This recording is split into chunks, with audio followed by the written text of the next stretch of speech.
Available for free download, the KOAM News Now app is on iOS and Android.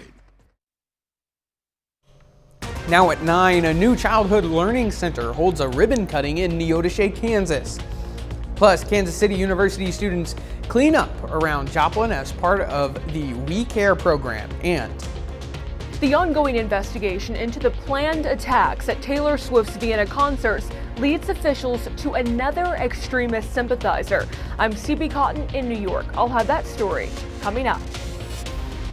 The 4 states' most watched news starts now.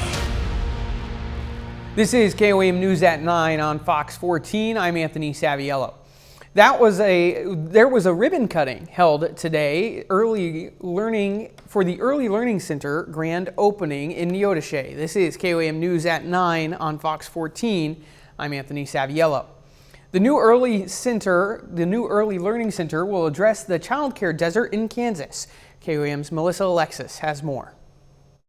Kids will be able to paint and do different art activities. Miranda Carpenter is a mom of 2 whose kids are already signed up for the new Early Learning Center in Neodesha. She says the new facility will be especially helpful for working moms like herself. It allows me just the peace of mind to know that my kids are in a safe place and that they're well cared for, they're learning. The new Early Learning Center also provides transportation, which will allow her to avoid leaving her job to transport her kids. I won't have to midday, they get out at 11 from pre-K, so midday, into meeting or block out my calendar for transportation. According to kansasactionforchildren.org, in Kansas, 72% of households depend on multiple incomes, but more than 49% of residents live in a childcare desert.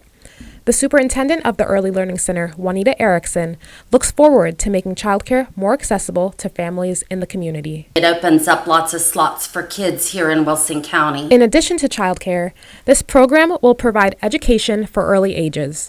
The director, Caitlin Sundberg, says birth through 5 years old is a crucial time for mental development. The little things that infants can work on, even up to toddlers, their milestones, if they're lifting their head, if they're rolling over, if they're grasping, they're very important for their developmental milestones. So even starting that young, we start to make them just perfect little humans. The superintendent says the Early Learning Center wouldn't be possible without the grants they received. Reporting in Neodesha, Melissa Alexis, KOAM News. 40 kids are already signed up for the Early Learning Center. They're hoping to officially open their doors this August. We'll take a first look at weather with meteorologist Lindsay Gaffney. Temperatures are a lot cooler today, but that continues through the weekend. Right now, about 73 out in Joplin, 70 in Pittsburgh, already 68 in Iola, 67 in Yates Center. Still a little bit warmer in those southern counties, 76 in Grove, 77 Veneta, Welsh. Not too bad out there. Temperatures continue to drop down to the lower to mid 60s again tonight. Tomorrow, even cooler than that. We'll also have a light wind out of the north. Those winds do start to shift out of the east and southeast by the end of the weekend. We've had a few showers, very light showers in some of our areas earlier this afternoon, but we're going to stay dry, mostly dry until tomorrow afternoon. Along with that, we also see a significant drop in the high temperatures all the way up into the upper 70s. I'll have more details in just a bit. All right, Lindsay, thanks. Access Family Care in Joplin hosted a free lunch for the community. The public was invited out to fill up on hot dogs, chips, and drinks. The healthcare provider also provided gently used clothing, which was free to anyone who needed it. We did that internally, that we had our employees donate some items, and great. It's been wonderful that some people from the community heard we were doing it, and they've also added some clothes to it. So they brought some things. It's been really nice, but it's kind of a grassroots thing within our staff and just wanting to give back to the community. Visitors to the event could also receive free information on healthcare wellness and prevention, covering everything from diabetes to cancer to HIV. 3 Joplin lifeguards were honored for performing life-saving measures on a pool goer. A 21-year-old man with a pre-existing heart condition collapsed in the men's restroom at Cunningham Pool in July. The lifeguards swiftly jumped to action and were able to assist him until first responders could arrive. Recognize the lifeguards that saved me. They say they're doing their job, but I think they went above and beyond. Had I not been here, had they not been there, who knows what would have happened. The lifeguards that saved Stephen said that the life-saving measures they took were all thanks to training from the city of Joplin. KCU students got a little dirty today at the Casa Center in Jasper County as they immersed themselves in multiple community service activities through a program called We Care. The We Care program involves first-year medical and dental students in their quest to help foster abused children in the community. The students completed several duties like cleaning toys, bathrooms, and pulling weeds in the garden. I really hope to establish a good and respectful relationship with the community. Me being new to the community, I'm happy to get out and get my hands dirty and give back in any way I can. Jasper County CASA empowers local volunteers to serve as advocates for children living in the foster care system. A mother of a nonverbal teen says she hopes a teacher's aide will never be allowed back in the classroom. In a civil lawsuit, she accuses the aide of sexually assaulting her child while at school. Tevis Hillis has the report. In the spring of 2022, Tri-County Interlocal Co-op in South Oklahoma called Stephanie King after her daughter just got dropped off from school. They wanted both of them to come back. I got there and they proceeded to tell me everything that had happened. According to court documents, Logan Skylar Smith, a teacher's aide, followed Stephanie's daughter into a school cleaning closet, shut the door behind him, and sexually molested her daughter by touching her inappropriately. Another school employee found the two. I thought I was sending her somewhere she could get everything she needed. Tri-County Co-op's a school for students with disabilities. Stephanie's daughter is 16, but is mentally the age of 8 and nonverbal. She knew that certain things were wrong, but I don't know. As it is, it changed her. Stephanie initially filed a criminal lawsuit. Smith, the aide, was arrested and charged, but Stephanie's daughter's unable to describe what Smith did to her. So the criminal charges against Smith were later dismissed. Now the family's going through depositions for this new case. According to the incident report from Healdton Police, if the adult would have not walked in while Smith was assaulting Stephanie's daughter, he would have continued. The officer came back into our room, told us that him on camera had told us some of the things he had said. Smith also admits to shutting the door behind him and did not want the fun to end. The teenager is now at a new school, which is an hour round trip from her home each day. The protective order against Smith was just filed on the teenager's behalf. When contacted for a statement, both the Carter County DA, the schools, and Smith's attorney have all yet to respond. A pair of parents arrested for a child endangerment in McCune, Kansas are formally charged. 42-year-old Clayton Hyben and 48-year-old Athena Siu both made their first court appearance today from county jail. According to the Crawford County Sheriff's Office, deputies responded to the home in McCune for the welfare check of 4 children. After investigating, they arrested the parents. According to court documents, both are charged with 5 counts of aggravated endangering of a child and interference with law enforcement officers. Hyben is a former Pittsburgh police officer. The department tells KOAM he is no longer employed by the city. Coming up, investigations continue into planned attacks at Taylor Swift concerts. Buzz Camp, Saturday morning, August 17th at Jung Field in Joplin. Feels the best deal, only at Ashley. U.S. officials say they shared information with their Austrian partners to help disrupt the threat at Taylor Swift concerts in Vienna. Now, another extremist sympathizer has been snuffed out. Fox News correspondent CB Cotton has more. A third arrest is made in the investigation into the foiled plot to attack 3 now canceled Taylor Swift concerts in Vienna. Investigators say the suspect is not directly connected to the attack, but he may have taken an oath of allegiance to ISIS days ago. The main suspect, a 19-year-old, planned to target fans gathered outside the concert with knives or homemade explosives. Another 17-year-old suspect in custody had ISIS and Al-Qaeda materials in his home. They are given the idea that the West is evil, and Taylor Swift and other people like that represent Western culture, so they look for a way to go out in a blaze of glory. The Austrian Interior Ministry writing in part, quote, authorities are taking decisive action against anyone who might be involved in terrorist activities. Investigators are scrutinizing the networks of the suspects and are evaluating physical and electronic evidence. Security officials point out having more than 30,000 people gather outside the stadium could be a terrorist target, but it hasn't kept Swift fans from congregating in Vienna. When you wake up and fight. Fans unafraid to be in large crowds after the terror plot sang the pop star's hits, but Vienna police were close by, keeping a watch over the impromptu gathering. People can come here instead of the concert. Insurers are expected to face millions of dollars in claims after the cancellations. Experts say Swift is known as a safer bet because she rarely cancels concerts.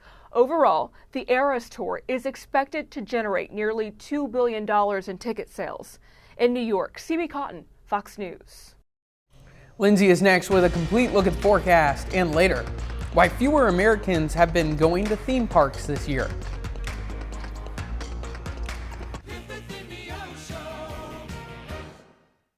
Jocktinch can help build your company's brand with corporate The arts.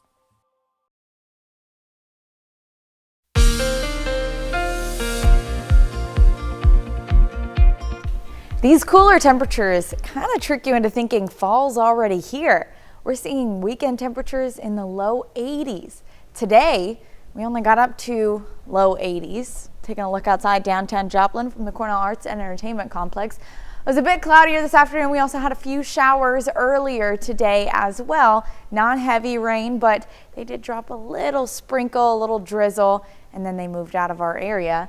Temperatures are going to stay pretty low as well for the weekend. Tomorrow, we do have heavier chances of rain along with an even cooler high temperature. 77 out in Stockton, 76 in Lamar, 76 in Oswego, Independence, only 80 in Joplin, and that doesn't last long. We drop right back down from 80 degrees at about 1, 2 in the afternoon down to 79 by 3. That's pretty significant for August, mid-August.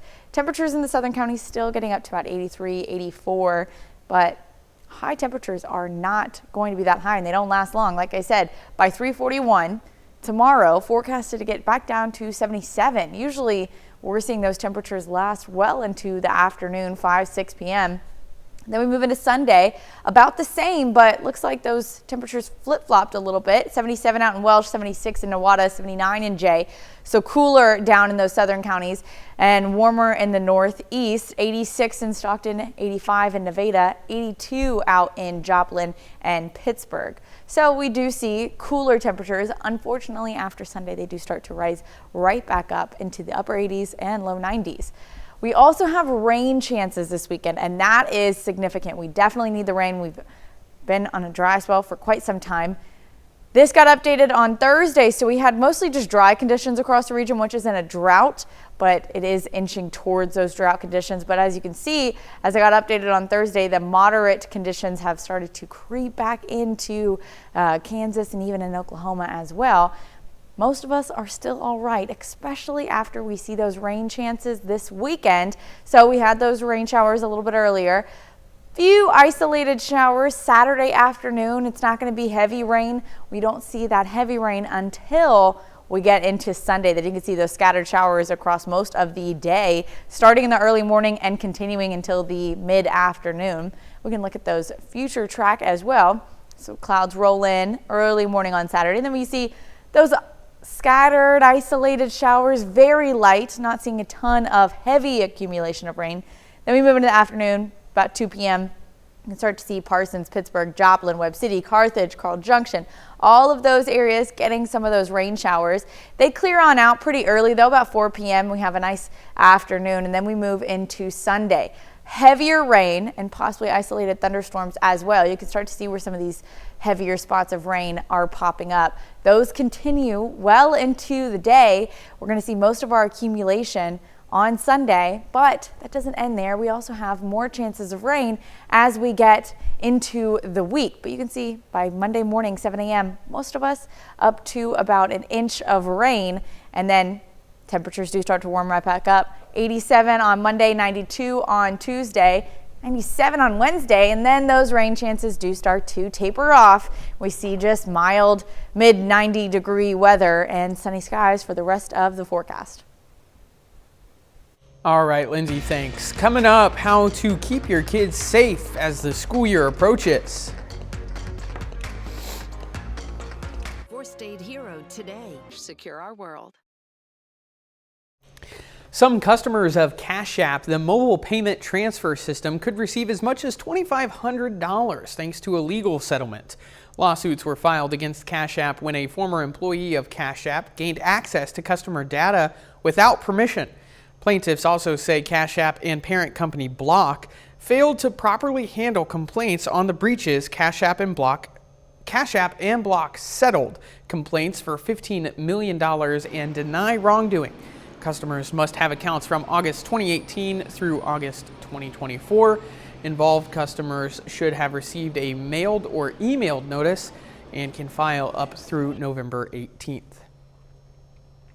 The Federal Communications Commission proposes new rules including a definition for AI phone calls and requiring companies to disclose the use of AI. The agency says the proposed rules will give more clarity to consumers when they are receiving AI robocalls. The announcement follows another FCC proposal to ban robocalls that use AI-generated voices. AAA is reminding people about road safety as the start of the school year approaches. According to AAA, crashes are one of the leading causes of death for school-aged children. For pedestrians, it's important to remember to pay attention at all times and to use sidewalks when available. And drivers, eliminate distractions, slow down, and come to a complete stop. We have a full list of back-to-school road safety tips on our website, koamnewsnow.com. A volatile week wraps up on Wall Street. Fewer Americans are going to theme parks this summer, and a new Infinity feature isn't something you see, it's something you feel. Fox's CJ Papa has those stories and more in today's business headlines.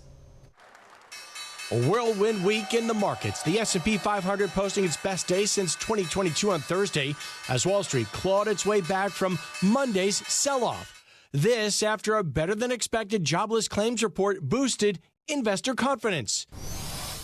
Meanwhile, J.P. Morgan's Jamie Dimon raising the bank's 2024 recession odds to 35% by year-end, up from 25% in the bank's mid-year outlook. The Federal Reserve Bank of New York reporting Americans owe a record total of more than $1.1 trillion on their credit cards. The average consumer carrying more than $6,300 of credit card debt, up nearly 5% year over year. The people that have money actually are spending a little bit less right now, and I think that's due to the lack of confidence in what's going on, both politically and also with what's going on with the Fed, and interest rates are high. Fewer Americans are going to theme parks this summer. Disney, Six Flags, and Comcast, which owns Universal's theme parks, are reporting softer results, a sign that travel surge after pandemic shutdowns may be waning. And new tech is keeping you cool in the car on hot summer days. The Infinity QX80's biometric cooling system automatically detects your temperature and cools you down. It uses an infrared sensor above the front overhead console that recognizes the temperature needs of a passenger and responds accordingly. CJ Papa, Fox News. Up next, a special ceremony takes place to christen Joplin's newest fire truck.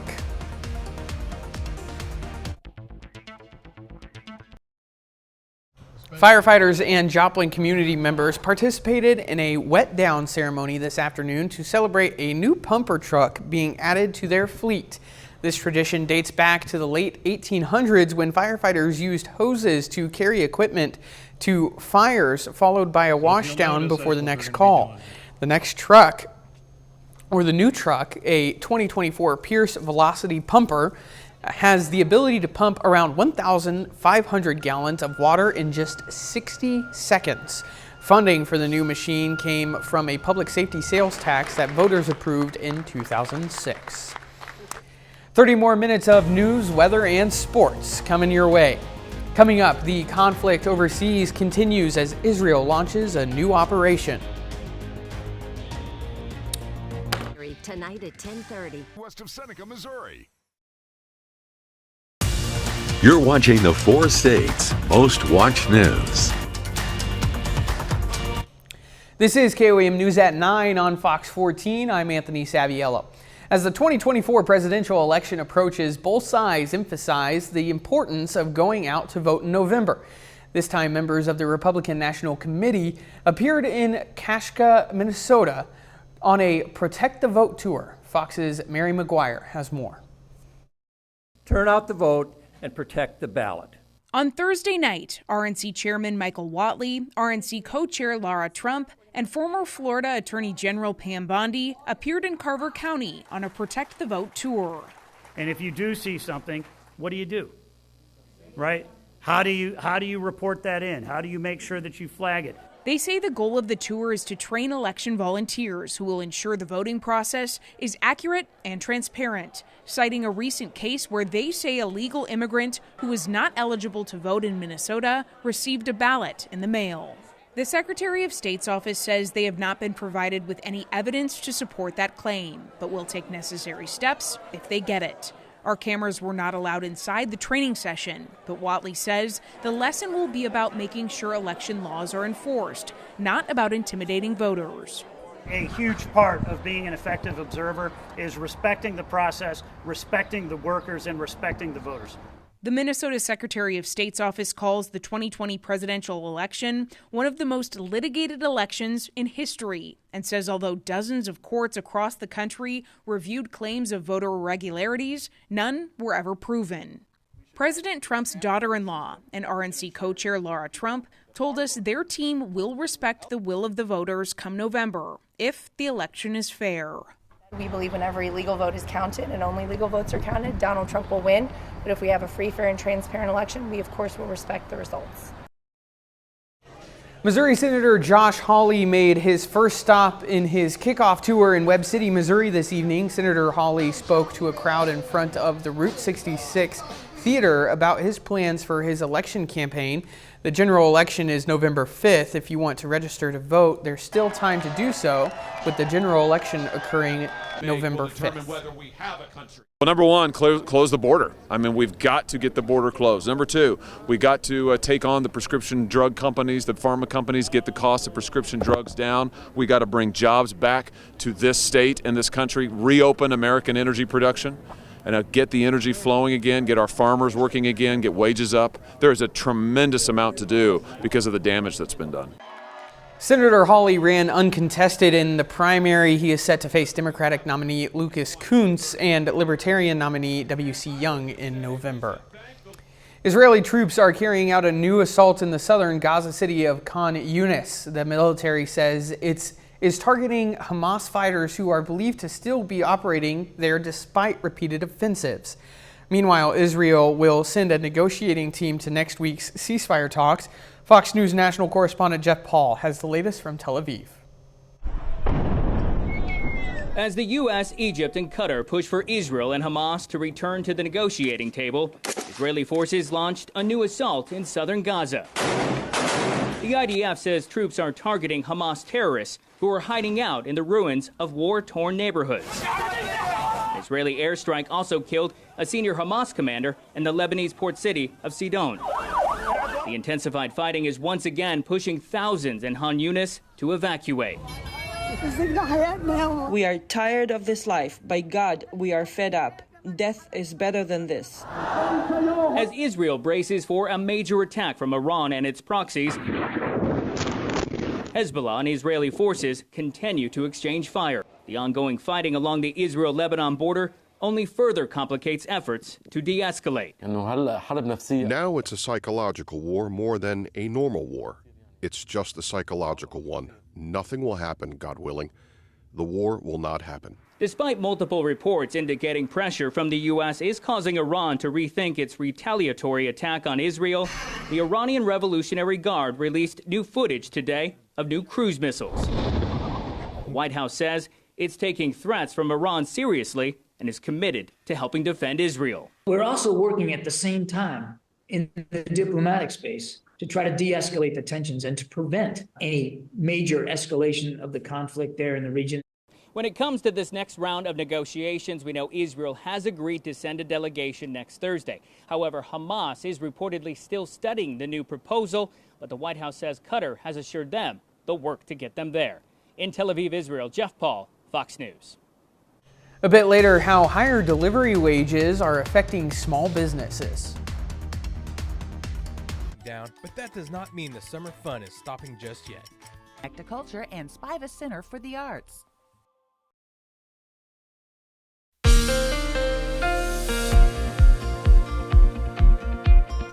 These cooler temperatures kind of trick you into thinking fall's already here. We're seeing weekend temperatures in the low 80s. Today, we only got up to low 80s. Taking a look outside downtown Joplin from the Cornell Arts and Entertainment Complex. It was a bit cloudier this afternoon. We also had a few showers earlier today as well. Not heavy rain, but they did drop a little sprinkle, a little drizzle, and then they moved out of our area. Temperatures are going to stay pretty low as well for the weekend. Tomorrow, we do have heavier chances of rain along with an even cooler high temperature. 77 out in Stockton, 76 in Lamar, 76 in Oswego, Independence. Only 80 in Joplin, and that doesn't last long. We drop right back down from 80 degrees at about 1, 2 in the afternoon down to 79 by 3. That's pretty significant for August, mid-August. Temperatures in the southern counties still getting up to about 83, 84, but high temperatures are not going to be that high, and they don't last long. Like I said, by 3:41 tomorrow, forecasted to get back down to 77. Usually, we're seeing those temperatures last well into the afternoon, 5, 6 p.m. Then we move into Sunday, about the same, but looks like those temperatures flip-flopped a little bit. 77 out in Welsh, 76 in Nowata, 79 in Jay. So cooler down in those southern counties and warmer in the northeast. 86 in Stockton, 85 in Nevada, 82 out in Joplin and Pittsburgh. So we do see cooler temperatures. Unfortunately, after Sunday, they do start to rise right back up into the upper 80s and low 90s. We also have rain chances this weekend, and that is significant. We definitely need the rain. We've been on a dry spell for quite some time. This got updated on Thursday, so we had mostly just dry conditions across the region, which isn't a drought, but it is inching towards those drought conditions. But as you can see, as I got updated on Thursday, the moderate conditions have started to creep back into Kansas and even in Oklahoma as well. Most of us are still all right, especially after we see those rain chances this weekend. So we had those rain showers a little bit earlier. Few isolated showers Saturday afternoon. It's not going to be heavy rain. We don't see that heavy rain until we get into Sunday. That you can see those scattered showers across most of the day, starting in the early morning and continuing until the mid-afternoon.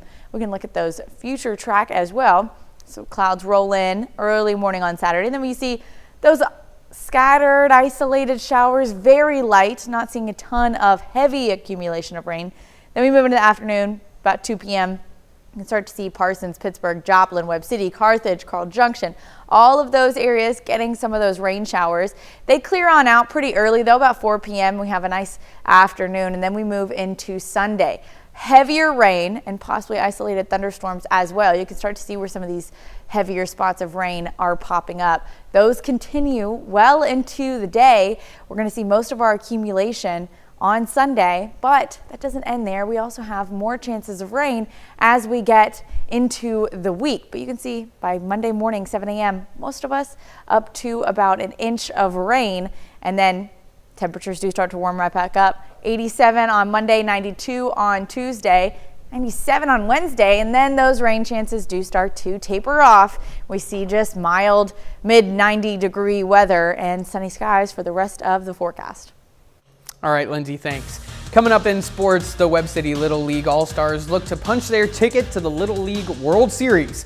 Plus, the Kansas City Chiefs travel to Jacksonville for their first preseason game. Brock Baldridge has those stories and more. And KOAM News Now, supporting the 4 states' first responders.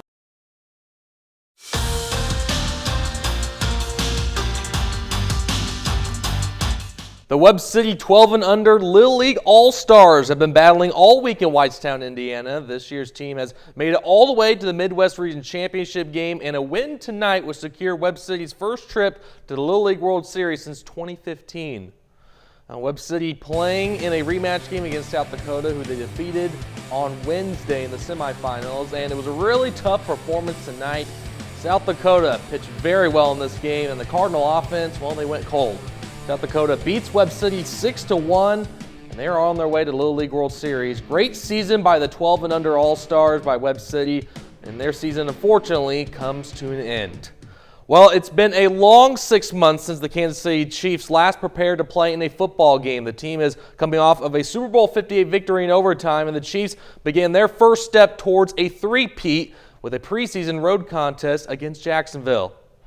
Chiefs and the Jags get ready to square off in the preseason as Patrick Mahomes enters, get this, his 8th season in the NFL. Time flies.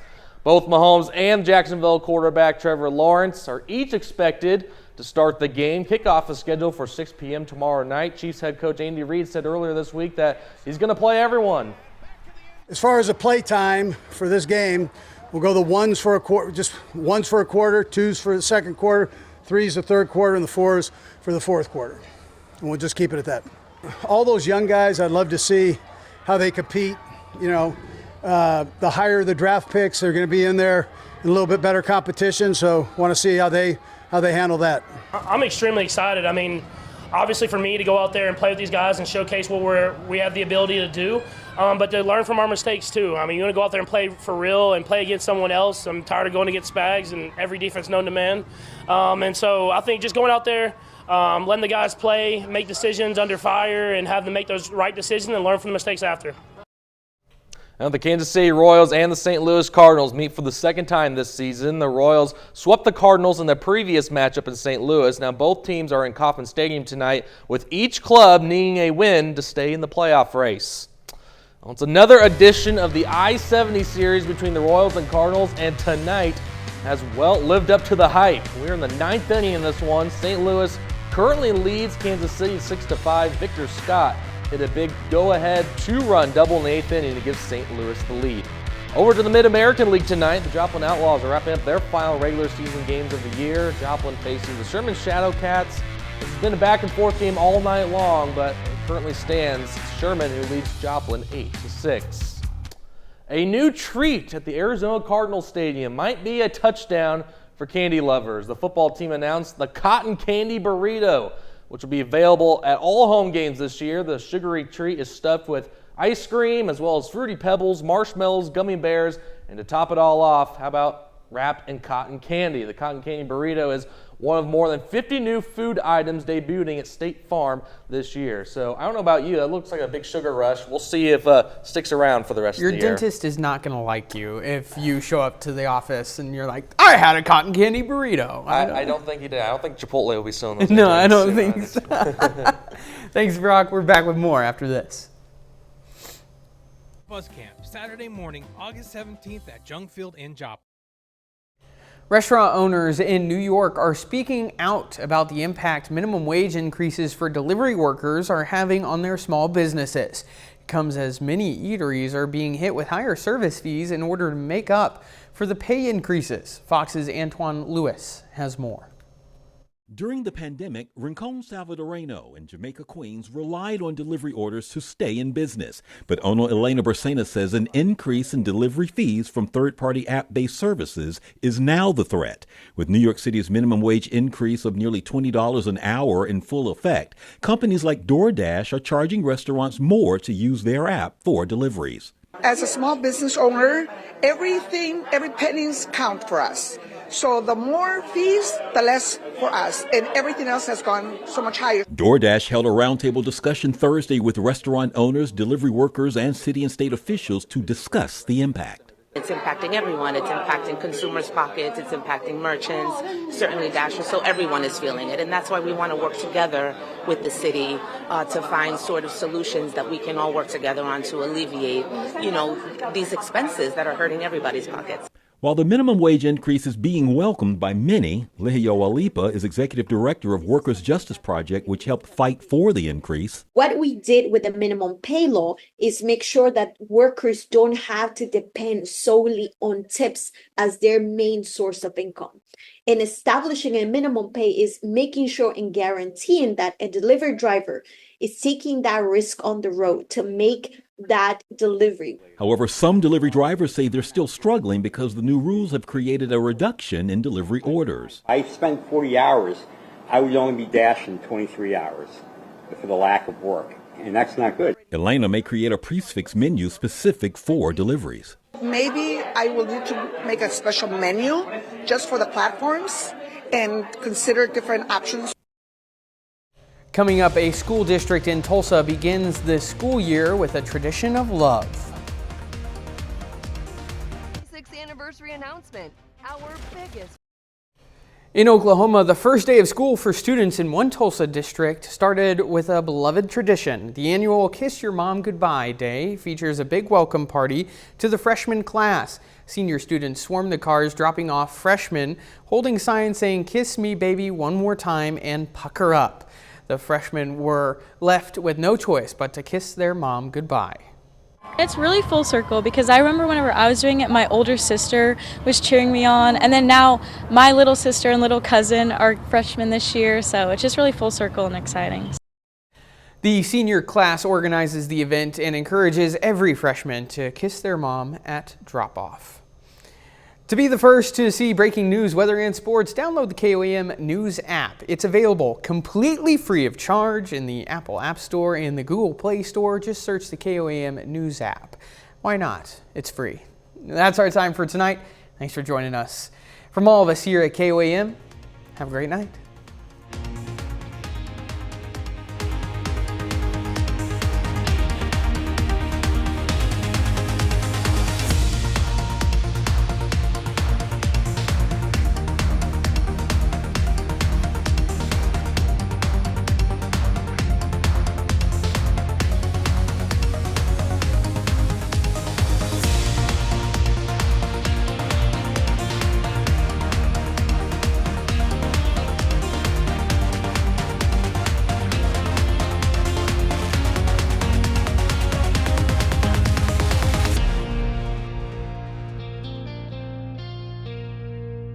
Captioning on Fox 14 is sponsored by Aaron Sachs and Associates, proud partner